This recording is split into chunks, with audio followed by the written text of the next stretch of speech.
सुप्रभात। मुफलिसी में आसान है फकीरी। मुफलिसी में आसान है फकीरी, यह हमारी आज की आध्यात्मिक चर्चा का विषय है।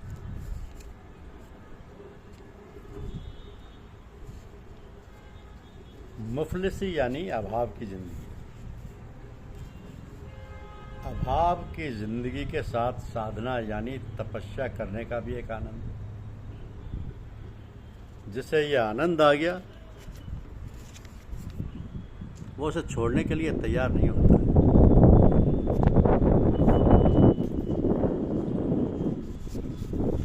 छोड़ने के लिए तैयार नहीं होता है।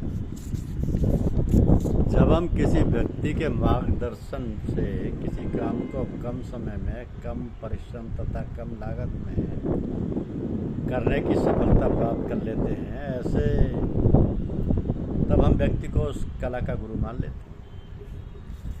ऐसे गुरु हमें संसार के हर क्षेत्र में मिलेंगे, विद्या में, गायन में, संगीत में, अनेक कलाओं में, यहाँ तक कि लोगों की जेब काटने और गले काटने तक, गले की चैन जपड़ना व हत्या करने, ये सब कुछ सिखाने वाले व्यक्ति मिल जाते हैं। तो उनके लिए भी गुरु शब्द का ही प्रयोग किया जाता है, गुरु या उस्ताद। तो गुरुओं का एक और स्वरूप होता है जो हमारे नैतिक व आध्यात्मिक जीवन को बेहतर बनाने के लिए मार्गदर्शन करते हैं। उन्हें हम सतगुरु कहते हैं। सतगुरुजन हमारी नैतिक व आध्यात्मिक समस्याओं का समाधान पारंपरिक विधि से करते हैं। जैसा कि आपने उनसे शिकायत की कि पूजा में मन नहीं लगता, तो वो कह सकते हैं कि उपवास किया करो, भगवान से प्रार्थना करो। तो इन सतगुरुजनों में कुछ ऐसे गुरुजन मिलेंगे जो पारंपरिक साधनों के अलावा कुछ भी, किसी भी तरीके से आपकी समस्या का समाधान करने के लिए सक्षम होते हैं। संसार के दयालु संतजनों ने देखा कि मनुष्य शारीरिक व मानसिक रूप से इतना गिर गया है कि उसका साधारण पूजा पाठ से उद्धार हो पाना संभव नहीं है। पूज्यपाद लालाजी साहब ने अपनी पुस्तक तत्व प्रबोधनी में लिखा है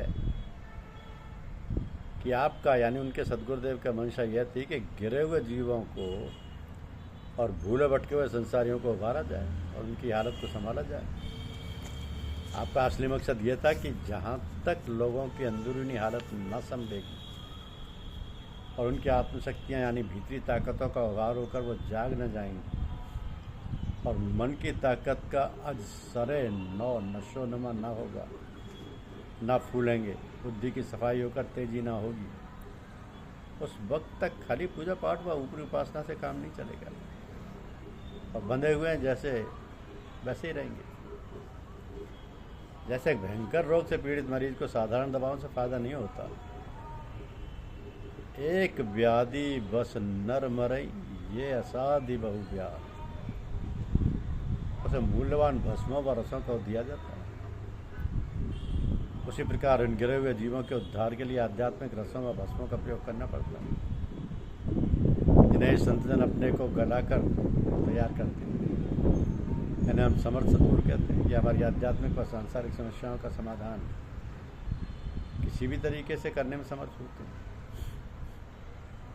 इनकी विचार शक्ति इतनी बलवान होती है कि इनके विचार मात्र से ही समस्याओं का समाधान होने लगता है।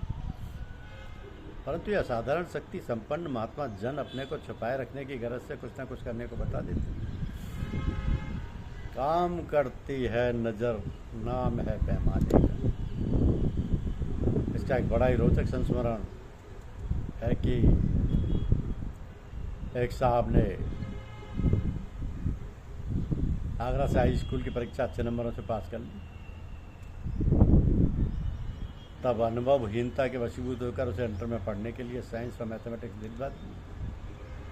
उसको 2-3 दिन बाद ही गुरुदेव की सेवा में हाजिर होना पड़ा। गुरुदेव को बताया कि इस लड़कों के विषय इंटर में पढ़ने को दिलवा दिए हैं। आपने कहा कि आजकल मैथमेटिक्स का ज़्यादा महत्व नहीं, आप उसे बायोलॉजी दिलवा दें। इसके 2-3 दिन बाद ही मैंने प्रिंसिपल साहब से निवेदन किया कि गलती से उसको मैथमेटिक्स दिलवा दिया, उसे बायोलॉजी दिलवाने की कृपा करें। प्रिंसिपल साहब ने बिल्कुल मना कर दिया, अब ये कर पाना असंभव है। इसलिए इस बात के 15 दिन बाद गुरुदेव का आगमन हुआ। तो उस वक्त ये चर्चा चली।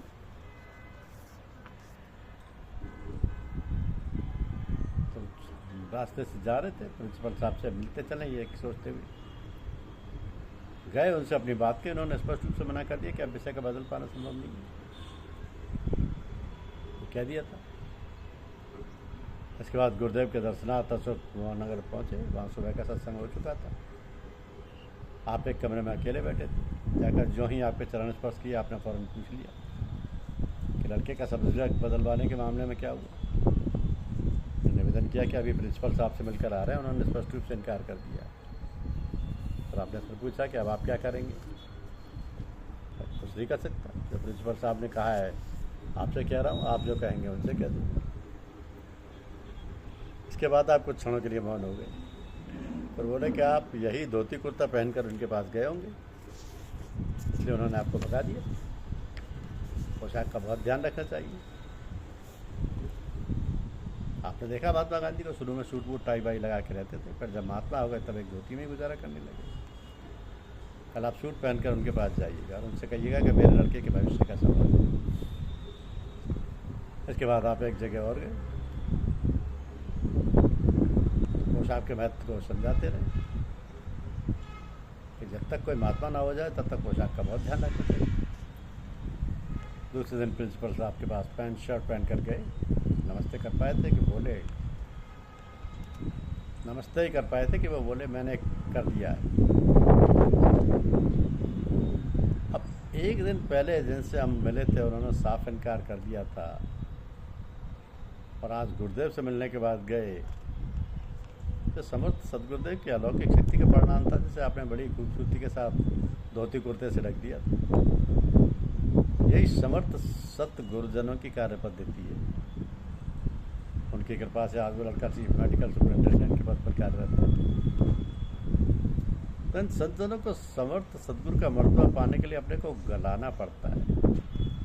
गलाने से कोई तत्व नष्ट नहीं होता। कहा है ना कि मिटा दे अपनी हस्ती को अगर कुछ मर्तबा चाहे, कि दाना खाक में मिलकर गुले गुलजार होता है। रिसीवर दादी जी ने इतनी तपस्या की कि उनके शरीर की हड्डियां गल गई थी। उन हड्डियों का प्रयोग वज्र बनाने में किया गया था। ऋषिवर वाल्मीकि जी ने इतनी तपस्या की थी कि उनके शरीर में दीमक लग गई थी। संस्कृत भाषा में वाल्मीकि के माने दीमक होते हैं, इसलिए वो वाल्मीकि कहलाए। महबूबुल्लाह निजामुद्दीन औलिया के सदगुरुदेव बाबा फरीद साहब के शरीर में साधना के दौरान कौन घोंसले बना लिए थे। सैयद मौलवी फजल अहमद खां साहब को कई दिन घर में पैसे ना होने के कारण रोटियों के दर्शन नहीं होते थे, फिर भी सारी रात नमाज पढ़ते थे। सब महात्माओं की कहानी एक सी है। ब्रह्मऋषि वशिष्ठ जी दोपहर को हमेशा की तरह अपने घर आए।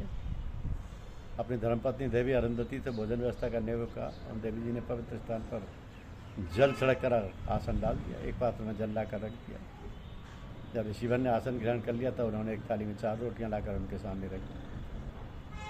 वशिष्ठ जी ने देखा खाली रोटियां, दाल साग कुछ भी नहीं।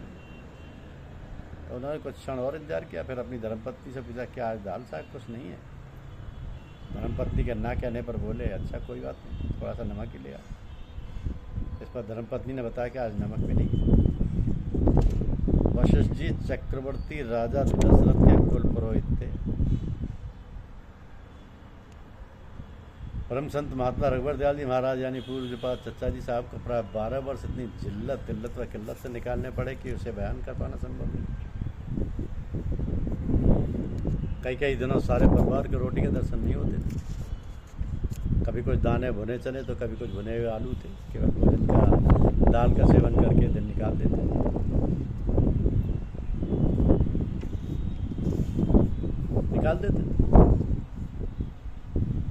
तो मुफलिसी यानी अभाव की ज़िंदगी। मुफलिसी के लिए कहा है ना कि मुफलिसी में ये निस्बत जितनी फलती व फूलती है वैसी वायद व शायद।